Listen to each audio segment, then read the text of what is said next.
the message and mission of your podcast is just so much in alignment with my work because I really believe that emotional eating is a symptom that we have a need and it's not Yeah. being acknowledged or even inquired with. And, kind of when we peel back the layers of what's really going on underneath the emotional eating, there's a lot of like Mm. patterns of self-sacrifice and self-sabotage and I'm not worthy and I'm not enough and just a Yeah. lot of stuff. So I feel like we have kindred spirits around this topic.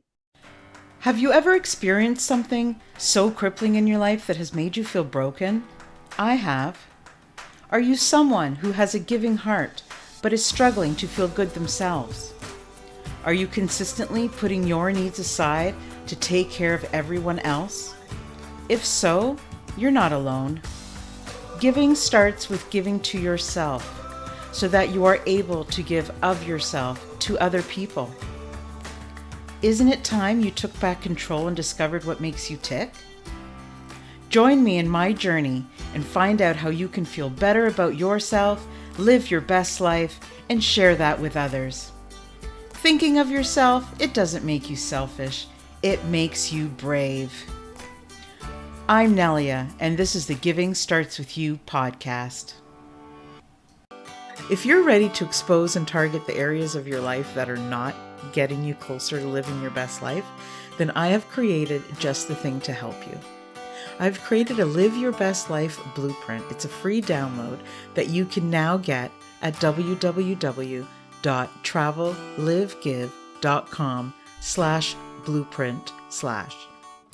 This blueprint will look at 7 key areas of your life, from how you manage your mental health to how you show up in your relationships, from self-care to job satisfaction, and how and what you choose to spend your free time on so that you can start living the life you deserve, desire, and crave.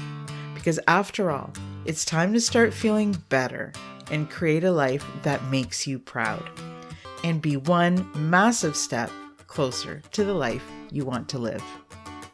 Life is way too short not to live your best life. So what are you waiting for? Go to www.travellivegive.com/blueprint. Now let's tune into the episode. Hi, everyone. Welcome to another episode of the Giving Starts With You podcast. I'm your host, Nelia Hutt, and the podcast is brought to you by Travel Live Give. Today, I am so excited for this topic and to welcome my new friend, Jessica Procini. How are you, Jessica? Good. Thank you for having me. Thank you. I know how busy you are and how much you're helping everybody in the world. So the fact that you decided to come on here is amazing. Thank you. Today we're going to be talking about something that's very, very important. And I want to let people know a little bit about who you are. Now, Jessica Procini is on a mission. She is on a mission, girl, to help high achieving women heal the roots of their emotional eating. When Overeaters Anonymous and therapy weren't enough to help her end her fight with food, she spent 10 years in research before developing her signature healing framework, Escape from Emotional Eating, which has helped women reclaim their power over food. Now that she's been 100% free from her compulsions with food for over 5 years, Jessica helps female entrepreneurs and executives do the same at escapefromemotionaleating.com. Jessica, this is amazing. And it's such an important topic. Underneath destructive behaviors or addictions, sometimes there's always an underlying cause, but it can be extremely difficult to figure out who that is on your own. So I'm so happy that you're here because you're going to help guide us through these things. No one decides to wake up in the morning and say, oh, I'm going to become an emotional eater, or I'm going to become a drug addict, or nobody decides that they want to do that, right? And so but so many of us choose this unhealthy way. And so thank you for coming here and for, and just sharing your story with us and bringing a light to this. I think that some of these conversations just need to be talked about more and more. So Yeah. welcome to the show. Thank you. Thank you. You're so right that there's so much underneath the surface, and it can be really difficult to navigate in isolation or in an uninformed place with limited skill sets or tools to be able to navigate it. And I Mm, have to say, it's the difficult things that people encounter on their own that I absolutely love doing with my clients. So I guess you could say I'm doing the right work because I really, really love it. We were just talking about that before we hit record, and I was saying how much I respect people who come here who have had experience with what it is they are now an expert in, because I know that they really care about it and they're passionate about it and they want their clients to see results. It's not just about, oh, I need to work and make money. It has nothing to do with that. It's about how can I connect with people and make them feel like the best that they can feel now in their journey from where they came from.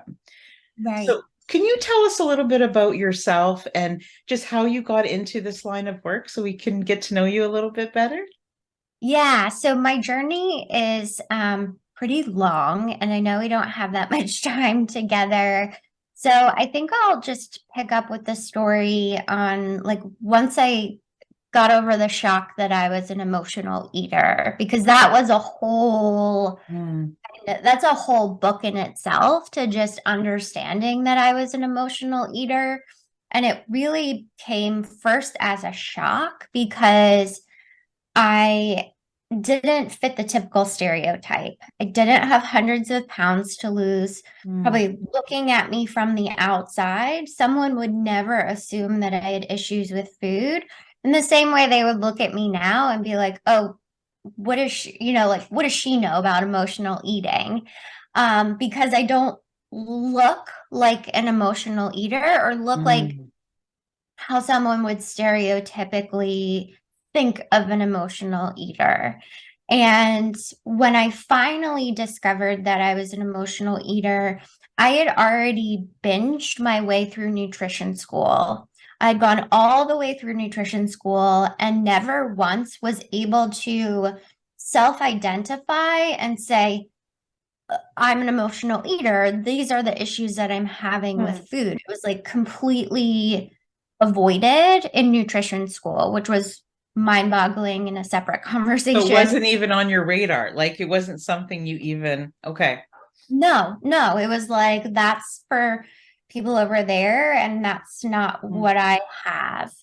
And then I had spent years and years and years and years in therapy. And even though I would try to talk about, kind of how crazy or chaotic I felt with food, I just felt like it never made the connection between what my mind and body was doing and what was going on with food. So it felt like there was mm, like something missing. So all that to say, when I finally realized, okay, I am an emotional eater, that's when I really got to work looking for support because I was like, I don't want to live with this. Like mm. this is painful, it's uncomfortable. It's this shameful secret that I had been carrying for a long time in my life. And I was like, I want to be done with this. And I remember really searching high and low for help. And I knew I couldn't just work with anyone because I was different. I knew it wasn't just about eating healthy and working out more because I was already certified in nutrition. I was already doing that. I already had this very robust, like information background just based on my certification and expertise. And I just became so frustrated that a lot of the options I was looking for either were like Overeaters Anonymous Okay. or an eating disorder clinic. And I felt like those were two extremes that I didn't fit into. Um, Overeaters Anonymous, I didn't really identify with food as an addiction, even though now when I look at what I was doing, it was definitely an addictive, compulsive pattern. But something about, hi, my name is Jessica Procini, and I'm an overeater. There was something disempowering in that statement that didn't bring me to a place of like, this is a place for me to go or a Right. resource to help. Yeah. And I knew that my issues weren't as extreme yet to go to something so clinical as like a clinic. So I just really started to feel like something is wrong with me. There's nowhere to go. There's nothing out there for me. Am I meant to live with this for the rest of my life? Like, is this just going to get worse as I get older? Is there really no way out? And I remember really seriously considering that fork in the road, no pun intended, but it was literally like, I can choose to accept this and just resign and just be like, screw it, this is my life and I'll have this forever. Or I can refuse to settle. And even though I don't know what that looks like and I really have no idea what to do, I really felt like those were my two options. I can just throw my hands up and do nothing, or I can refuse to settle and just take it moment by moment and kind of like spend my life essentially trying to figure this out. And at that point, I really weighed both options. And there was this part of me internally that was like, it doesn't have to be this way. Like, you don't have to settle. You don't have to give up. You don't have to just carry this the rest of your life. In fact, like you're meant to truly heal this. So from that inner knowing is where I really dedicated myself to investigating and just first trying to figure out a way to heal myself. And then when I started to be able to put some pieces together and identify patterns and just really use my life for myself and also with my clients at the time as research, started to see like, wait, I'm really onto something here. And then once I found that freedom and could really draw a line in the sand, I Mm. started to share more about what I had experienced and what I had discovered in my research. And that's where I started to see such an acceleration with my clients to the point where I could really put my stake in the ground and be like, we are Escape from Emotional Eating, and this is what we do. Mm. And we are here to end a fight with food. So it was a long-winded story, but it has been No, it's a great. It long. gives us an idea. Yes.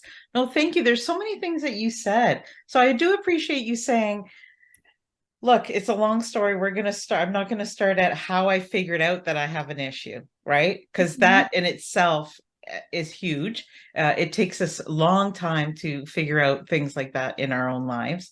And, the fact that you touched on the stereotypes. So somebody looking at you and somebody looking at me, who's a lot heavier, for example, may assume I have an overeating problem, um, or an Mhm. addiction with food or unhealthy food habits or anything like that because of my weight.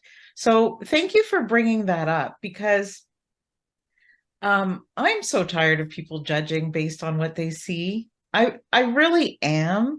There's so many stories on this podcast by different people coming on, and I'm just like, it's just judgment after judgment after judgment.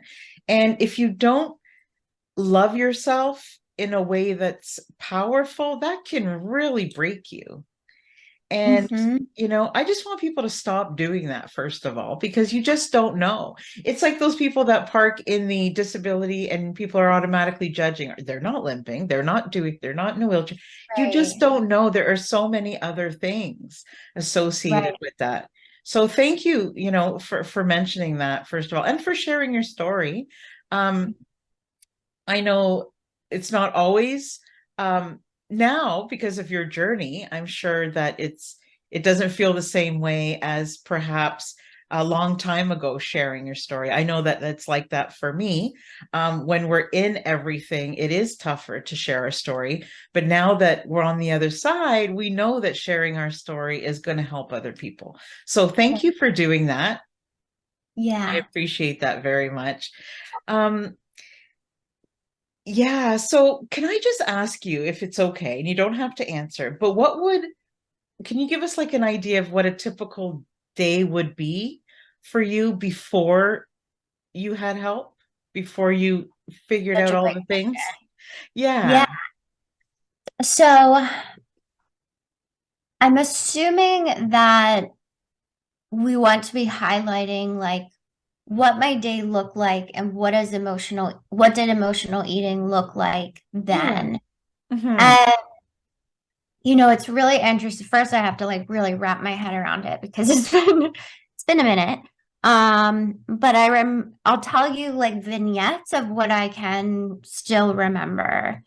So I remember waking up in the morning and immediately feeling just almost like this sense of go, go, go energy. Mm, Like where almost like my body was like, oh, I just really want to like come out of sleep. And my mind was already like, go, go, go, you're behind. There's more to do. Like just mm, already starting to rev. So I would say it's so nuanced and a lot of emotional eating really is. Um, but for me, what I'm sharing here is that from the moment that I open my eyes in the morning, my mind and my body were doing two totally different things. mm. And that stayed with me through the entire day and only got exacerbated as time went on. Okay. Then I remember feeling like I had to work out. So back then I would wake up at 5:30 in the morning and I would go take a very intense workout class because that was a major way that I would try to like cover up or try to erase what I had overeaten the day before. So even if I was tired or despite anything that my body was telling me, I would push myself to go, Mm, which I really learned a lot about and how unhealthy that pattern was. And for a lot of my clients, they are engaged in similar patterns of over exercising or compulsive exercising. mm, Um, So once I would come home from that exercise, that go, go, go, do, like it was like I could never really rest or rejuvenate. So then what that led me to was eating breakfast and I would basically eat for like 1.5 person. So I had no concept of when I was satiated or what like it wasn't even an option to leave mhm, food on my plate if I was full. It was just whatever I prepare, I eat the whole thing. mhm, So again, just complete disconnect and disassociation from my body. And for a long, long time, I felt hungry all the time. So no matter how much I ate or anything like that, I just always felt hungry, even mhm. if I literally just eaten. So that kind of Right. internal feeling again would haunt me throughout the day.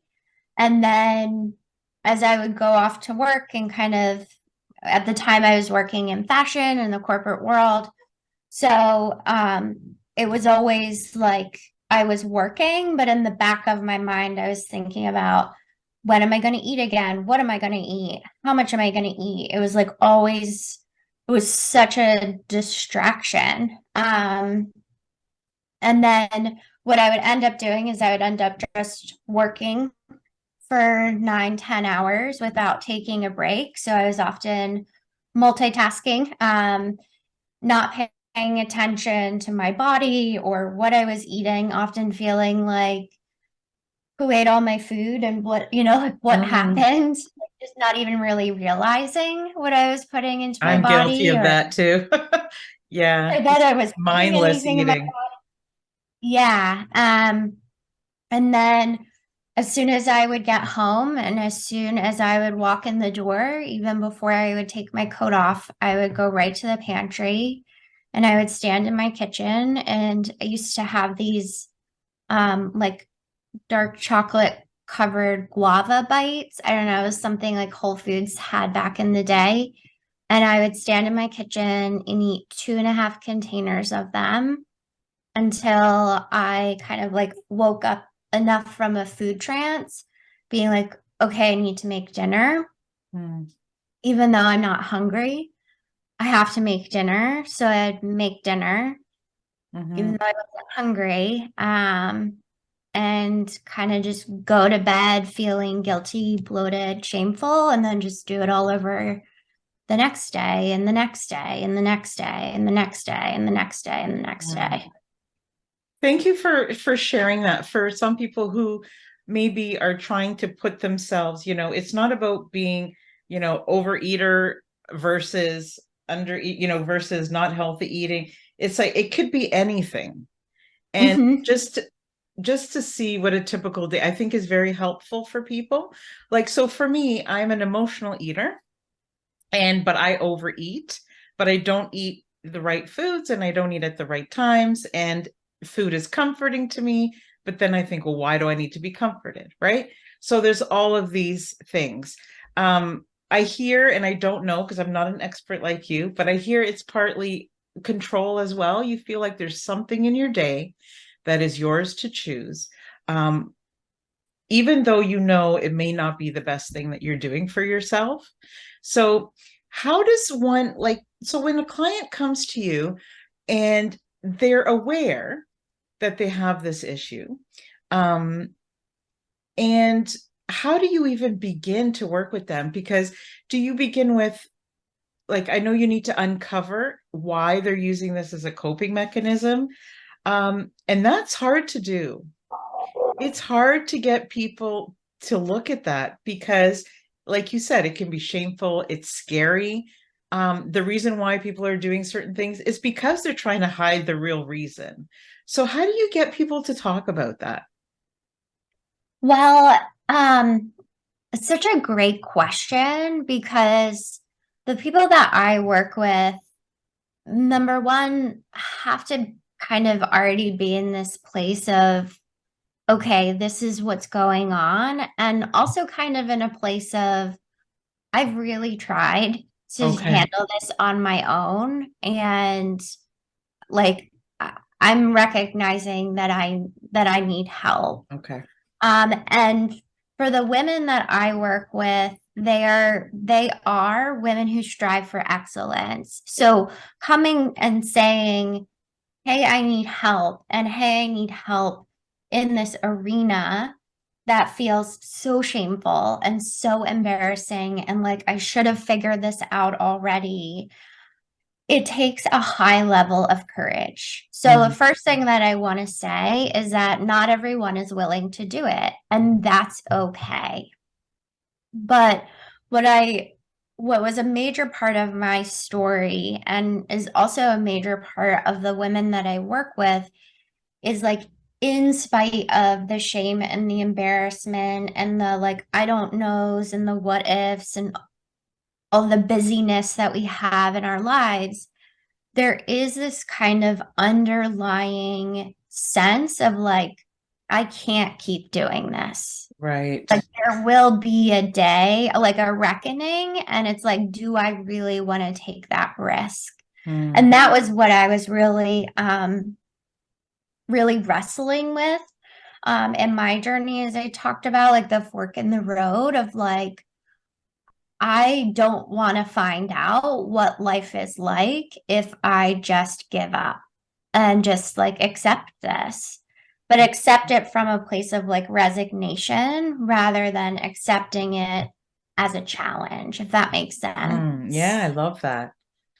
So this then once people are, here and we're exploring, if working together would be a fantastic fit, I think really my curiosity helps open doors that a lot of people wouldn't be either willing to walk through on their own or even know that the door is there. And I think that's really the power of support is like you don't know what you don't know until Yes. someone points it out to you. And that really is my role in the beginning, is to start to connect some dots for people. And then from there, like once we are working together, our journey doesn't even really begin manipulating food Mm. because it's such a coping mechanism that it's kind of like if you have a child and their coping mechanism is like their blanket. If you try to take the blanket from the child, they're gonna freak out. It's like you're gonna endure a fight, and eventually there will come a time where it's like we need to get rid of the blanket, Mm. but there's a time where the blanket is serving, Right. and that's what food really is. And the beginning of our journey together is like we need to keep food where it is so we can actually get underneath the surface, Mhm. without putting this pressure on of like, here's this change and this is coming. So in my work with my clients, the first step that we take together is actually called building emotional fitness. So this is about learning how to shift out of that go, go, go, fight, flight, freeze state, that hypervigilance, to learn how to not only how, but like where the switch is, Mm. flip it on and flip it off. Because a lot of people feel like they can't. They have to always be going, always be doing, always never enough. So in my work in that first step, it's really about teaching them tools, things like the fear flush and digesting emotions, so they can start to get in touch with their internal world, and especially like parts of themselves that they have been avoiding by default. Um, so that it's not like food is the only option. They're starting to recognize, wait a second, there's food, and then there's this, and then there's this, and then there's this. So it gives them agency, it gives them choices. Mhm. Um, and then from there, once we have like emotional literacy, emotional resilience, um, emotional like intelligence and things along those roads, then we can start to weave in and we start to untangle physical hunger from emotional hunger, and Mm. learning into deeper depths of the language of the body and how to listen to your body and what does your body say? How does your mind talk to you? Because that's a whole other language. So Yeah. then, and that those are just really the foundational pieces before we even start to access the deeper roots that keep the system kind of locked in place. Yeah, I love that. Thank you. And I can see how that system works because if you're going to take away all the stuff that right off the top that makes them comfortable, they're going to run. Right. It's like with anything that we do. We need to do it in small steps and then you feel like you're actually moving forward. And I'm sure that you share part of your story with them so they know, hey, you've been there, you know, Yeah. and you're not alone in this because I think that's important to have a safe space. And just in talking with you today and getting to know you a little bit, you can tell that you're genuine, you care about this, you're easy to talk to, you're very approachable. So I think that helps too, when especially when there's a topic like this that can be very difficult. I mean, let's face it, if people knew how to get out of it, they would have. And these are people who, like in all simplicity, right? We don't know.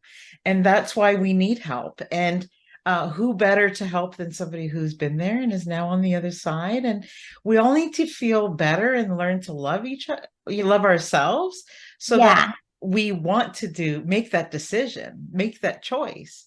Yeah. And I Yeah, think, what you were sharing earlier about your relationship with food and like, I don't eat the right things or I don't eat at the right times. And like my inner flags go off of like, well, what's right, right? Like who are you true. listening to? Because there's so much food crap in our culture So and in our much information. society. Like someone will tell you, always eat breakfast. Then someone else will tell you, skip breakfast. Don't eat till 2 o'clock in the afternoon. And then other people are like, always eat everything before 2 o'clock in the afternoon. It's just like, oh my gosh, like what do we do with all of this food confusion? It's true. And it's funny because I don't like to hide things on the show about myself. I'm very honest with people that are listening because, I'm human, right? Just like everybody else. But, I think it was a couple of years ago, I had this, sitting here, like, what, eating. And I like eat big meals. I don't really snack. So I'm here eating, and I didn't realize I had just finished my meal. And, I'm like, well, where did it go? But um, I could honestly tell you, and I probably couldn't tell you 2 years ago because I would be shameful, but I could honestly Mhm. tell you today that I think for about a year, I didn't feel hungry once. Mhm. Yeah. Like, you hear people say, "Oh, I'm starving. I'm so hungry." And I'm like, I don't remember what it's like to feel hungry because I'm always eating. Right. And when I realized that, I was like, okay, what am I doing? Like, how did this happen? And so I kind of started waiting to feel hungry. And then I kind of went back and forth. But it was this revelation of it just kind of hit me. You know what I mean? And then at that time, I was like upset with myself. But then there comes a point where you need to make the choice, you need to Right. make the decision. And once you make the decision, there are people like Jessica who are here to help you, who care about you feeling better. I mean, how does your life look different now, Jessica, from before and after? Like, what Oh can my people look gosh. forward to once they have this under control? Yeah. Actually, before I Yeah. answer that question, I want to like circle back and finish this conversation about feeling hungry and there's so much food confusion and like what's quote unquote considered right. And what is considered right is what is truly aligned with us, like with the own individual, like between you, like you and yourself. So, for example, like in working with my clients, it's really about instead of looking outside and trying to like measure or like fit into these certain guidelines, I really believe that our bodies are such a wellspring of wisdom, Mm, but there really is a language barrier and a culture barrier, even in that our culture really glorifies looking outside of ourselves for answers. And I really believe that's why so many of us are so sick and so unhappy and so exhausted because there's no way that we can figure it out by looking outside of ourselves. We have to be willing to look within.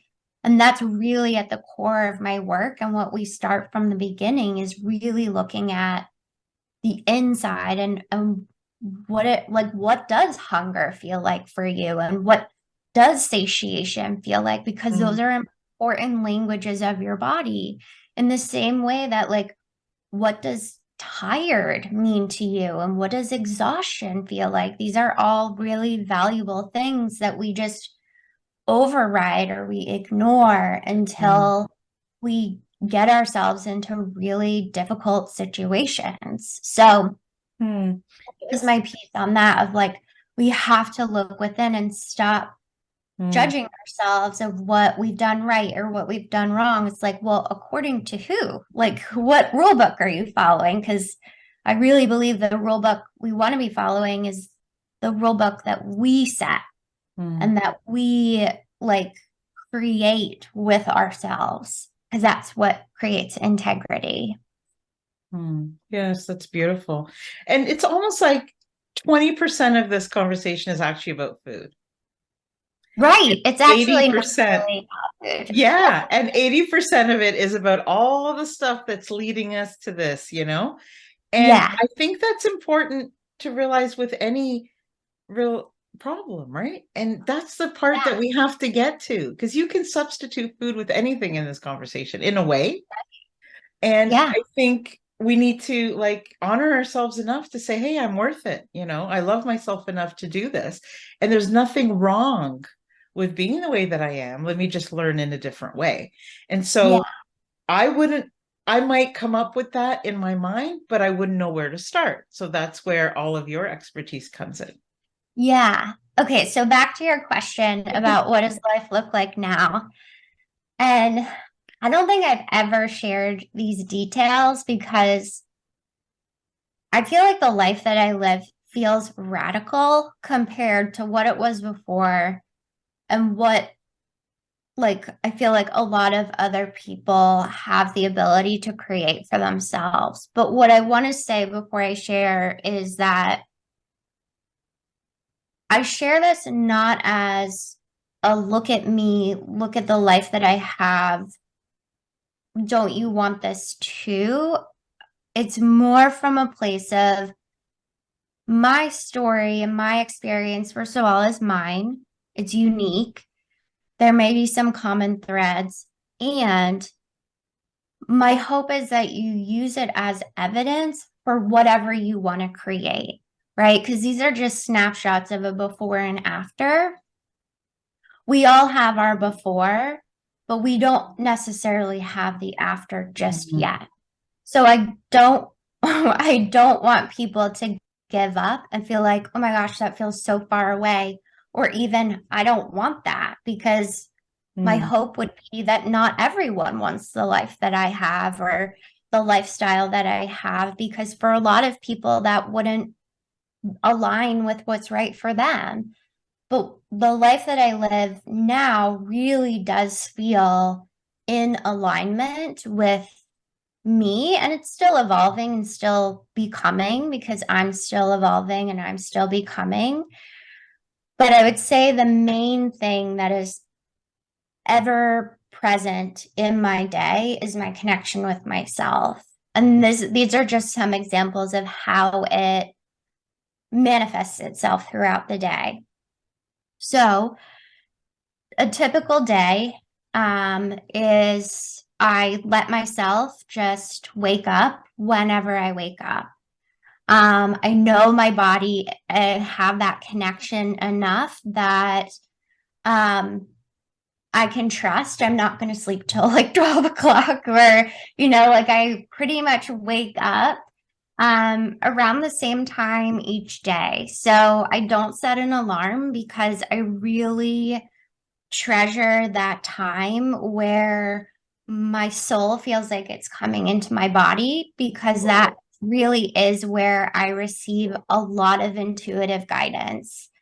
And this is something that really revealed itself through healing my relationship with food, was how intuitive I became when I cleared out a lot of the coping clutter. So I really treasure that time in the morning. And sometimes it could be literally a moment. And sometimes it might take me a little bit longer to like wake up and want to talk to people. I've also learned that I am actually not a morning person.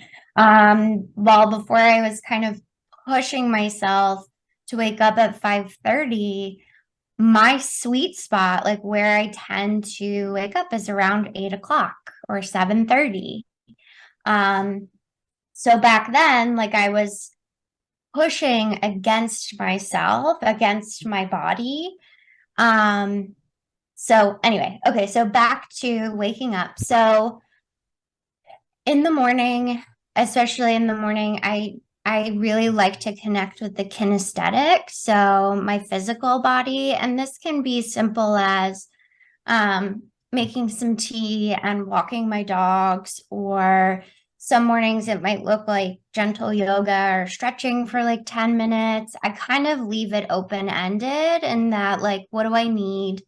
And just pocketing in some time to, like, again, come into my body. And Mhm. through that process is where I reconnect with my physical hunger and can start to feel like, okay, I'm getting hungry.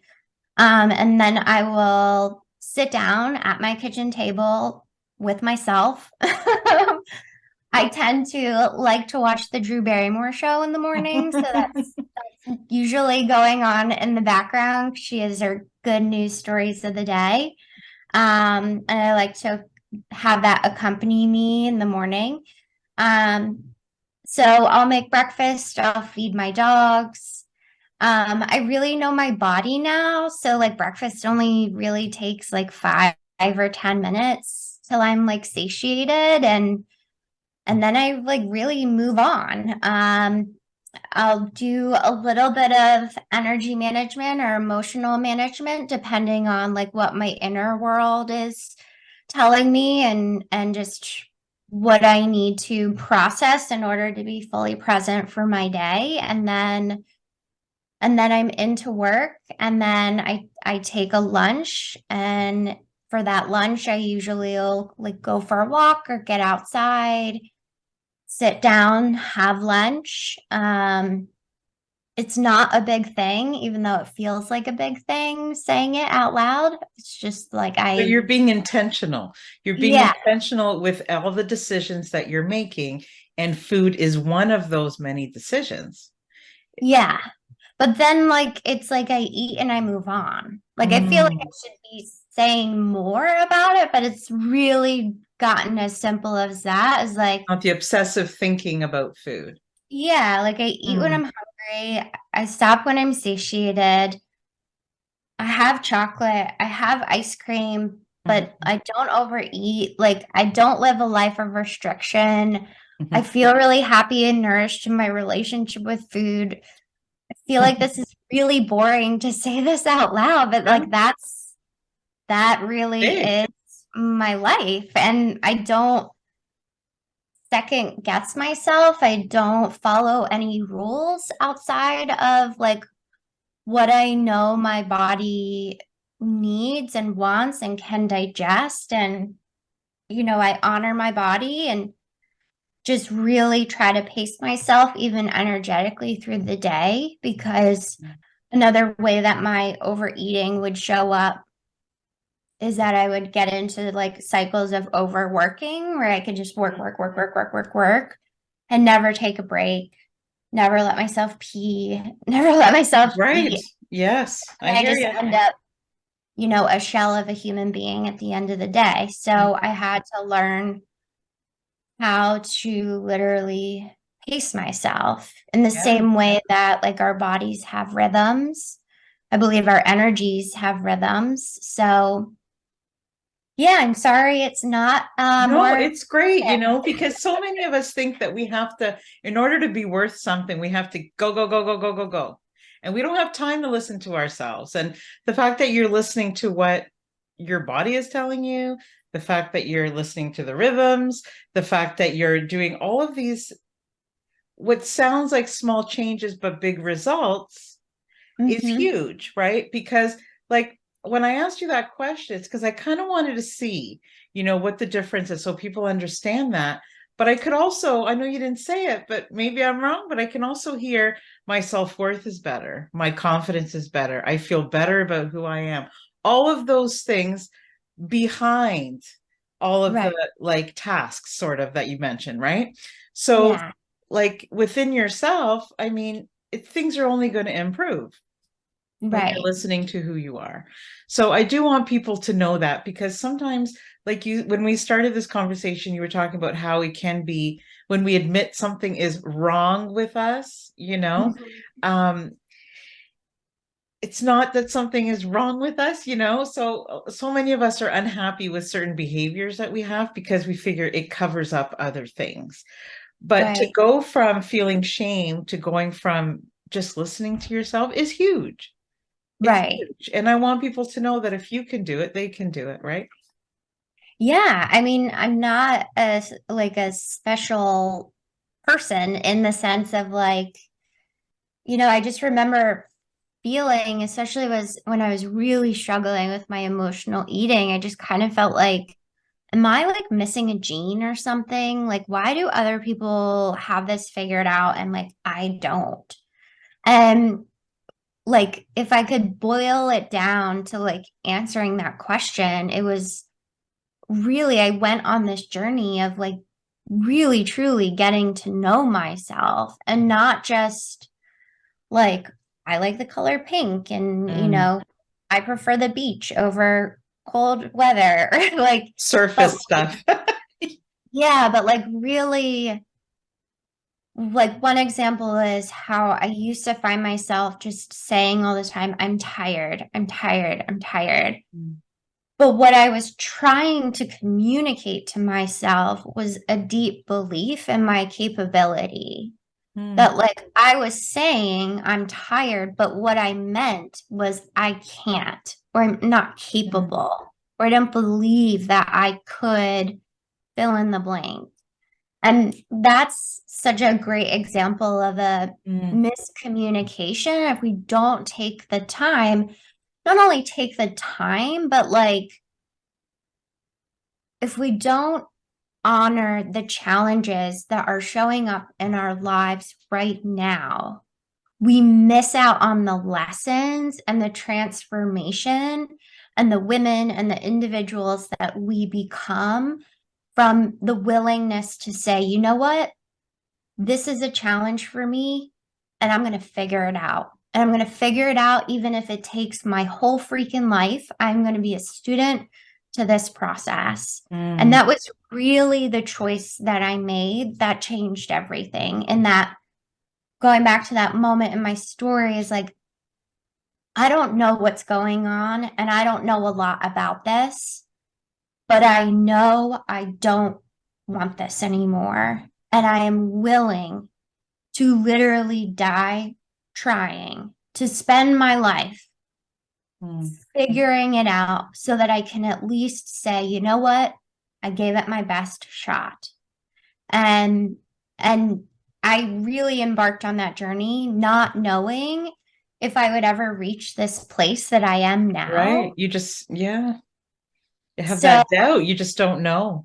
yeah, and whether someone is in a fight with food or maybe they're seeking to make more money or Mm. have a relationship, meet a partner or whatever it may be, there's always something we're trying to create. Mm. But I feel like when it comes to these intimate things that we desire for ourselves, like our health, like our relationship with food, like our relationship with our bodies, like our relationships with our purpose, these are the things that we will almost like automatically opt out of because it seems impossible Mm. or not as important as Yes. having a house, having the business, having the salary, having the car, having the things. But if we don't give to ourselves, we can't do any of those things if we're sick. We can't manage any of those things. But it's true. I agree with you. So many of us, including me sometimes, doesn't make me an expert just because I have the message of giving starts with you. I don't always think of myself first. I try my best every day, but there are times where I don't, and um, I suffer for that. And it is tough, but you have to take care of yourself. You have to, because otherwise things won't change.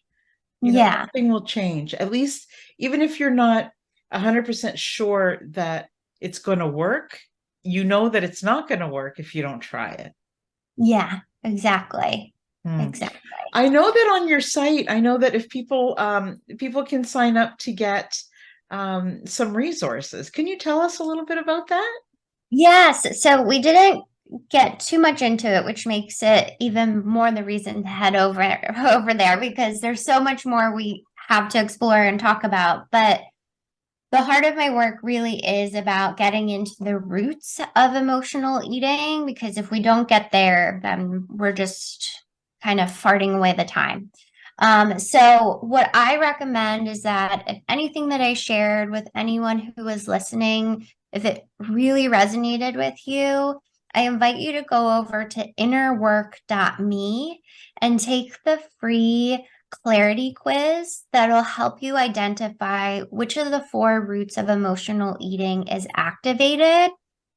And then from there, it'll give you a beginner's guide and next steps and exercises and tools so you can start working with the root, and really getting beyond this eat this, not that conversation, and Mm, really start to get to what's really going on here, and like how is food just a symptom of a deeper problem. So that's innerwork.me if you want the quiz and the beginner's guide.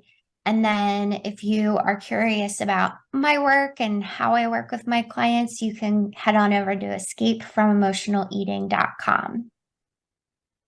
thank you, Jessica. I know we talked about a lot of stuff, and like you said, this conversation is huge. So, I mean, we could talk forever and ever, and it's hard to get everything in a podcast. But is there anything that we didn't talk about that you really wanted to get people to hear that we didn't get Hmm. to today?